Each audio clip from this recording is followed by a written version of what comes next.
UPSC mains examination में जब भी आप आंसर राइटिंग करें, इंट्रोडक्शन सबसे ज़्यादा इंपॉर्टेंट होता है।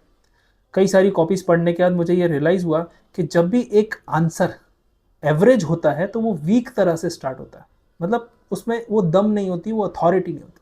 वहीं अगर टॉपर और ग्रेट आंसर की बात करूं तो वो हमेशा एक अथॉरिटी के साथ स्टार्ट होता है। वो अथॉरिटी कैसे लाई जाए, इन 3 पॉइंट्स में मैं आपके सामने रखूंगा।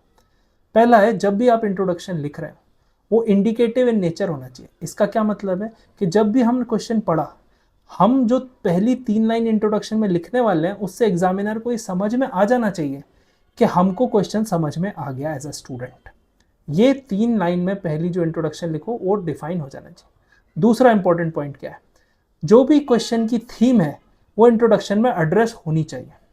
क्योंकि थीम, अगर आपकी थीम से हेवायर आप गए या फिर आप डाइवर्ट हो गए तो आपको अगेन जो शुरुआत मिलनी चाहिए वो नहीं मिलेगी।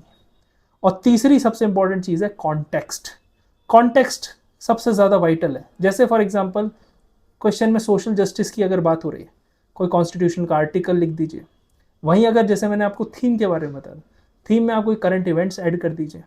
वहीं बात अगर कोई न्यूज़पेपर आर्टिकल से रिलेटेड आप कोई स्कीम निकाल सकते हैं, कोई डेटा निकाल सकते हैं, किसी पर्सनालिटी का नाम निकाल सकते हैं, वो भी आप उस तरह से शुरू करेंगे तो भी आप इंट्रोडक्शन बेहतरीन तरीके से लिख सकते हैं।